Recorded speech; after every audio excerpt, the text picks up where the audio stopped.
5 seconds. Start. நண்பர்களே, நமது நாட்டின் பொருளாதார முன்னேற்றத்தில் தொழில் வளர்ச்சிக்கு பெரிய பங்கு உண்டு என்பதை சுட்டிக்காட்ட விரும்புகிறேன்.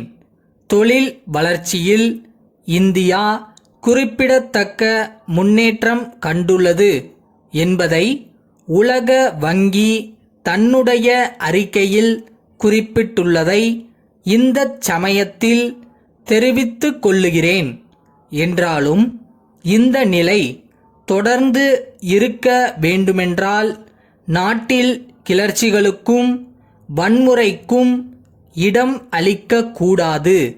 இவை நாட்டுக்கு பெரும் தீங்கை ஏற்படுத்தும் என்பதை மக்கள் உணர தொடங்கியிருக்கிறார்கள். தமிழ்நாட்டிலும் இத்தகைய பொறுப்புணர்ச்சி ஏற்பட்டிருப்பதை கண்டு நான் மகிழ்ச்சி அடைகிறேன். தொழில்துறையில் அமைதி ஏற்பட்டுள்ளது. தொழில் உற்பத்தி அதிகரித்துள்ளது. இதனால் ஏற்றுமதி அதிகரித்துள்ளதை நாம் காண்கிறோம். நாட்டுக்கு மிகவும் தேவைப்படும் இரும்பு, சிமெண்ட் மற்றும் துணி ஆகியவற்றின் உற்பத்தி அதிக அளவுக்கு உயர்ந்துள்ளது என்பதை மகிழ்ச்சியுடன் தெரிவித்துக் கொள்ளுகிறேன். நமது நாடு விடுதலை பெற்று பல ஆண்டுகள் ஆகிவிட்டன. விடுதலை பெற்றதினால் ஏற்படும் பலன்கள் சிலருக்காக மட்டுமல்லாமல் நாட்டு மக்கள் அனைவருக்கும் கிடைக்க வேண்டும். இந்த அடிப்படையில் நமது சட்டங்களில் சில மாற்றங்கள் செய்ய முடிவு செய்யப்பட்டிருக்கிறது. ஆனால் இந்த மாற்றங்களுக்கு சிலரிடமிருந்து எதிர்ப்பு ஏற்பட்டுள்ளதையும் நாங்கள் அறிவோம். அரசியல் அமைப்பில் மாற்றங்கள் வேண்டும் என்றும் தேர்தல் முறையில் மாற்றங்கள் வேண்டுமென்றும் முன்பு கூறியவர்கள் இப்போது அவற்றுக்கு எதிர்ப்பு தெரிவிப்பது வேடிக்கையாக இருக்கிறது. கல்விக் கொள்கையிலும் மாற்றம் செய்ய உத்தேசிக்கப்பட்டுள்ளது. நாட்டின் தேவைக்கேற்ப அறிவாளிகளை உருவாக்குவது அவசியமாகும். தற்போதுள்ள கல்வி முறையில் இதை செய்ய முடியவில்லை. நாட்டில் தற்போது ஏற்பட்டுள்ள மொழி பிரச்சனை பற்றி ஒரு சில வார்த்தைகள் கூற விரும்புகிறேன். யார் மீதும் எந்த மொழியும் கட்டாயமாக திணிக்கப்பட மாட்டாது என்பதை வலியுறுத்தி கூறிக்கொள்ள விரும்புகிறேன். அத்துடன் நாட்டின் எல்லா மொழிகளையும் ஊக்குவிப்பதற்கும் வளரச் செய்வதற்கும் மத்திய அரசு எல்லா நடவடிக்கைகளையும் தொடர்ந்து மேற்கொள்ளும் என்ற உறுதிமொழியையும் அளிக்க விரும்புகிறேன். நாட்டில் தற்போது வறுமையும் வேலையில்லா திண்டாட்டமும் பெரிய அளவில் இருப்பதை நாம் ஒப்புக்கொள்ள வேண்டும்.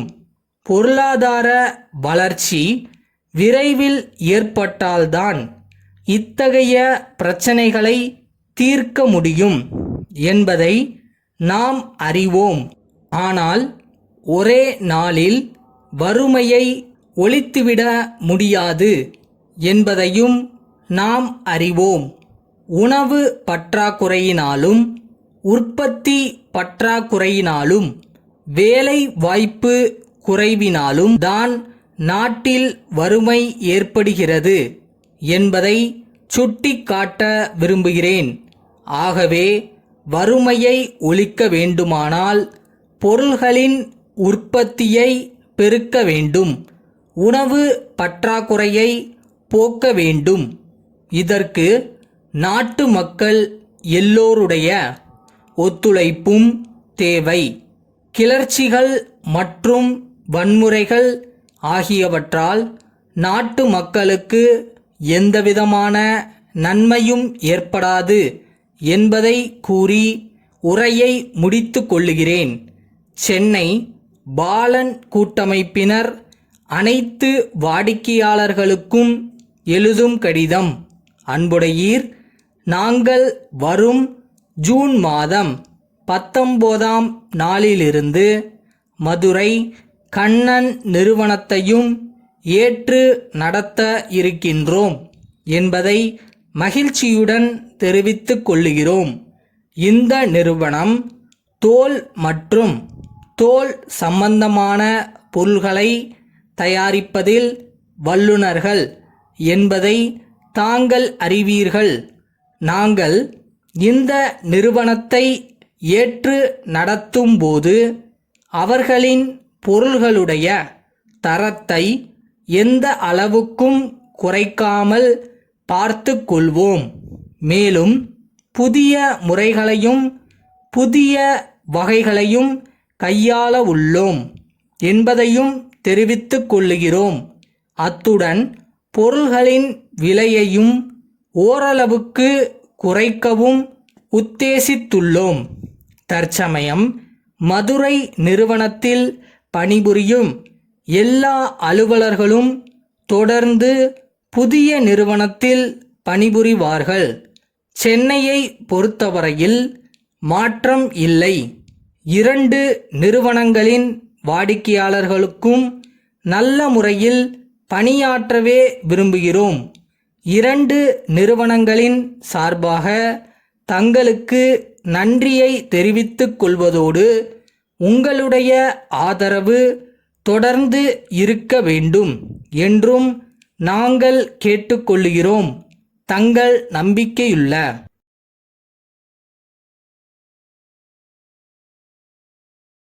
உங்களோட பாசிட்டிவான சிந்தனை, தன்னம்பிக்கை இதுதான் உங்களை வெற்றியை நோக்கி கூட்டிட்டு போகும். நீங்க நினைச்சா எதை வேணாலும் சாதிக்கவும் முடியும்.